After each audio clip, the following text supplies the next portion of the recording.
আউযু বিল্লাহি মিনাশ শাইতানির রাজিম বিসমিল্লাহির রহমানির রহিম। এখানে এক গজ কাপড় আছে। আমরা আজকে ব্লাউজের কাটিং শিখব, কিভাবে স্যাম্পল মাপ থেকে, অর্থাৎ এটা হচ্ছে একটা পুরান ব্লাউজ। এখানে আমাদেরকে ফিতা দিতে নিষেধ করা হয়েছে, তো আমরা ফিতা দিব না এই ব্লাউজে। তো আমরা প্রথমে বডি মাপ দিয়ে দেখব যে এই ব্লাউজটা কতটুকু আছে। এখানে 19.5 অর্থাৎ 39 ইঞ্চি বডি আছে এবং কোমর আছে 35.5। তো আমরা এখন ব্লাউজ কাটিং এর মধ্যে অনেকে সামনের পার্ট আগে কাটিং করে, অনেকে পিছনের পার্ট আগে কাটিং করে। এখানে কতটুকু কাপড় আছে আগে দেখে নিলাম। 36 ইঞ্চি অর্থাৎ এক গজ কাপড় আছে।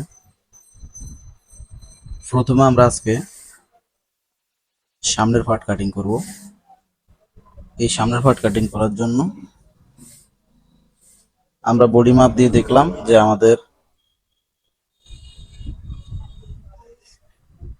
ব্লাউজের স্যাম্পল বডি আছে 39। 39-এর 4/1 অংশ 10.5 ইঞ্চি। এই 10.5 ইঞ্চির পরে এভাবে ভাঙা দেওয়ার পরে সেলাইয়ের জন্য এবং টিকিনের জন্য 1.5 ইঞ্চি কাপড় আমরা বাড়তি নিব। টোটালে আমরা 11 ইঞ্চি ভাঙা দিলাম। 11 ইঞ্চি ভাঙা দেওয়ার পরে আমি ভাঙাটা এভাবে ভালোভাবে বসিয়ে নিব।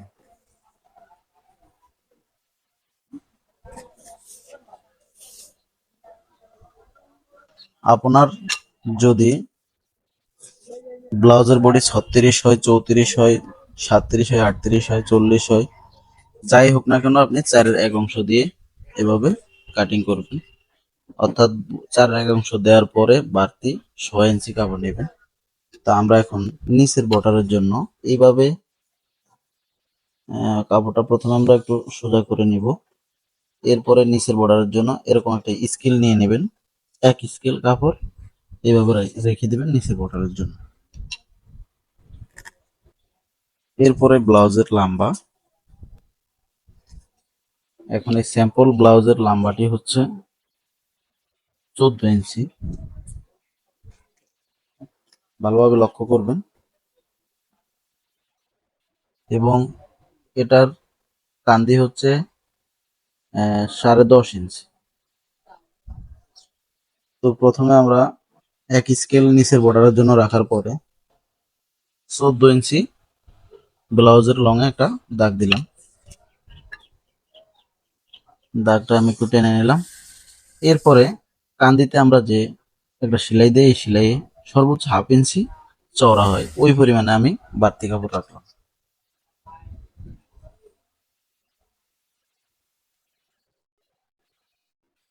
বাড়তি কাপড় রাখার পরে এখানে আমরা দেখব এই গলার পাশ কত আছে। এইটা 5 গলা আছে। তো আমরা এই কান্দি কাটিং করার জন্য আমার স্যাম্পল যেহেতু 11.5 আছে, তো 11.5 অর্ধেক হচ্ছে আপনার 6.25 ইঞ্চি। এই 6.25 ইঞ্চিতে দাগ দিলাম। এবং গলার জন্য গলার মাপ হচ্ছে ডাবলে 2.5 ইঞ্চি চওড়া এবং লম্বা হচ্ছে 5.25 ইঞ্চি। সম্ভবত আমরা লম্বা 5 ইঞ্চি দিতাম, যেহেতু স্যাম্পল আমাদের 5.25 ইঞ্চি আছে, তাহলে আমরা বাড়তি দেওয়ার কোনো দরকার নেই। তো আমরা এই দাগটাকে এইভাবে একটু টেনে নিতেছি আপনাদের দেখার সুবিধার্থে, বোঝার সুবিধার্থে। এই যে আমরা এই 2.5 ইঞ্চিতে যে দাগটা দিলাম, সেই দাগটা আমরা এই দিকে একটু টেনে নেব। এভাবে কেন নেব এটা আপনাদেরকে বুঝাইতেছি। এরপরে আমরা মোড়া লম্বা কতটুকু আছে 5.5, তো সেলাই সহ আমরা 6 নিতে পারি। এই 6 ইঞ্চিতে দাগ দিলাম।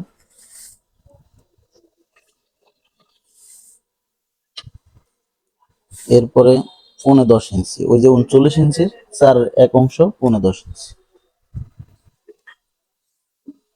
এরপর আমরা এই দাগটা এভাবে টেনে নেব। এই দাগটা এখান থেকে ঢেউ হয়ে শুরু হয়ে শেষ হবে গিয়ে ওই 39 ইঞ্চির বডি দাগের ওখানে। এরপরে আমরা গোল গলা রাউন্ড করে একটু দাগ দিয়ে নেব। যদি বাক্সা গলা হয় তাহলে এভাবে বাক্সা গলা কাটিং করবেন।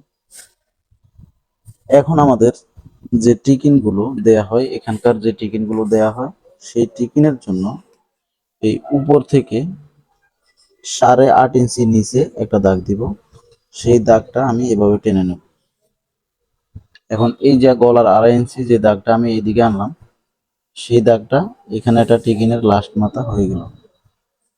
এখন এই দাগ থেকে স্কেলটা এভাবে ধরে স্কেলের ওই পাশে এই একটা দাগ দিবেন। এটার নিচের থেকে যে এই দুইটা টিকিন যাবে, এই দুইটা টিকিন হয়ে গেল।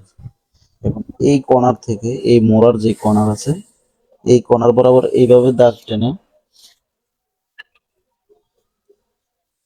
এই মোড়া থেকে যে টিকিনটা টানা হয় সেই টিকিনের একটা দাগ দিবেন। এখন এখান থেকে এখানের অংশ আর এখানের অংশ, এখানের অংশ আর এখানের অংশ সমান, দুইটা মাঝখানের অংশতে এভাবে স্কেল রেখে এইভাবে একটা দাগ দিবেন। তাহলে আমাদের এখানকার টিকিনও হয়ে গেল। এখন আমরা সামনের পার্ট দাগ অনুযায়ী কাটিং করতেছি।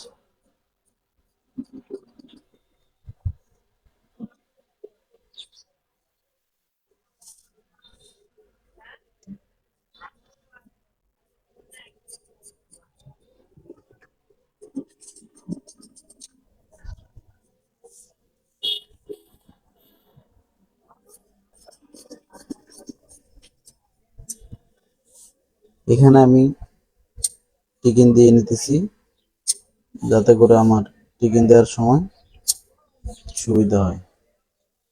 তো এখানের অংশ এইভাবে টিপ দিয়ে ধরে এই পাশে দাগটা উঠিয়ে নেবেন।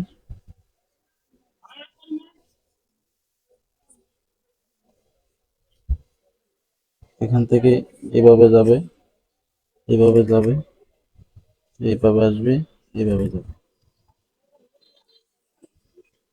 আমরা এখন সামনের পার্ট কাটিং করা শেষ করলাম।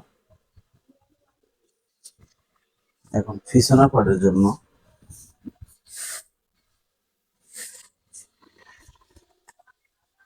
আমরা এই দিক থেকে কাপড়টা ঘুরিয়ে নিব এইভাবে।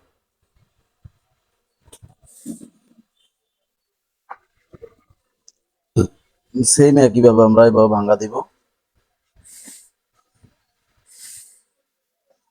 তো ভাঙা দেওয়ার সময় এখান থেকে আমরা সামনের পাটের জন্য যেমন 1.5 ইঞ্চি কাপড় বাড়তি রাখলাম, পিছনের পাটে এত কাপড় বাড়তি লাগবে না। পিছনের পাটে আমি 1 ইঞ্চি কাপড় বাড়তি রেখে এখান থেকে এইদিকে 15-10 ইঞ্চি ভাঙাটা শিওর করে নেব।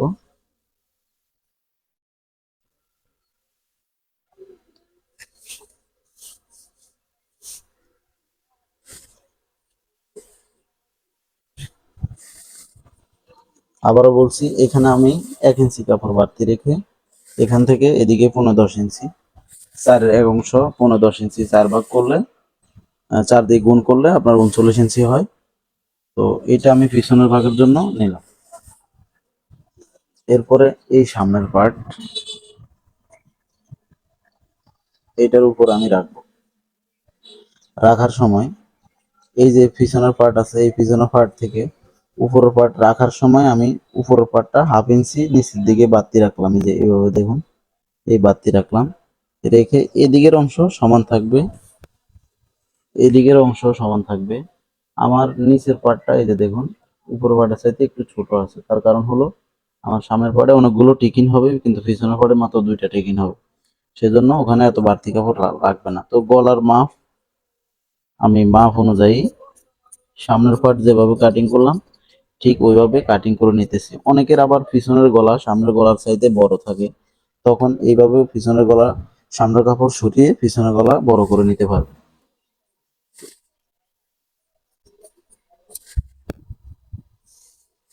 এখন সামনের পার্টের কাজ শেষ, আমি সামনের পার্ট সরিয়ে এইভাবে কাটিং করে নিতেছি। এই হলো পিছনের পার্ট। আমাদের পিছনের পার্টে এখানে দুইটা টিকিন হবে, ওই সামনের পার্ট অনুযায়ী যতটুকু সামনে যাবে ওই অনুযায়ী আমরা এভাবে একটা টিকিন দাগ করে নেব।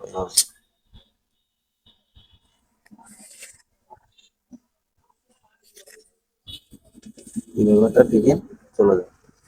তো পিছনের পার্টও কাটিং করলাম। এখন আমার হাতা কাটিং করতে হবে। এখানকার টোটাল কাপড়টাকে আমি এভাবে ধরবো, এইভাবে ধরে 2 ভাঁজের পর 4 ভাঁজে ভাঁজ করে নিলাম।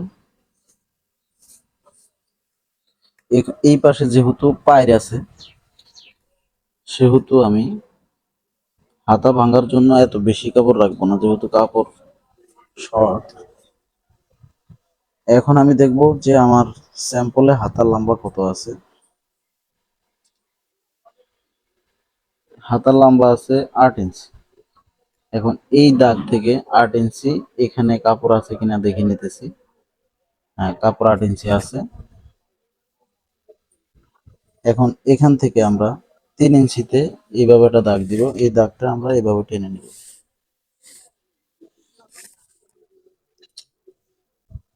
হাতার মুখ হচ্ছে 12, তো ডাবলে 6 ইঞ্চি। এইভাবে একটা দাগ দিলাম। সেলাইয়ের জন্য 1 ইঞ্চি বা 6 ইঞ্চি কাপড় বাদ দিয়ে রাখলাম। এখন এখানকার রাউন্ড এভাবে নিয়ে আমার এই 3 ইঞ্চি বরাবর রেখে দেব। এখন রাউন্ডটা আমি সুন্দর করে এভাবে মিলিয়ে নিতেছি।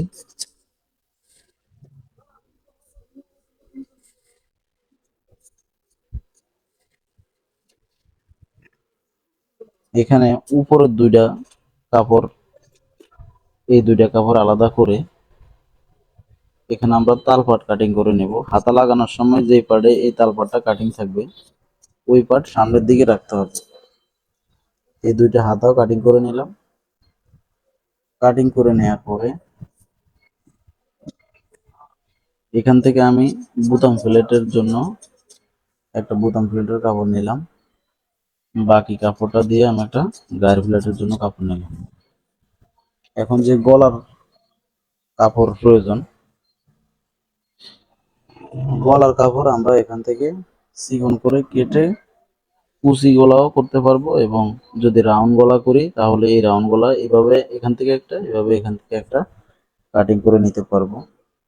তো এটা টুকরা, এই টুকরা আমি ভিতরে দিলাম। এইভাবে আমাদের ব্লাউজ কাটিং করা শেষ। আশা করি ভিডিওটি আপনাদের ভালো লাগবে। যদি ভালো লাগে অবশ্যই লাইক, কমেন্ট এবং শেয়ার করে দেবেন।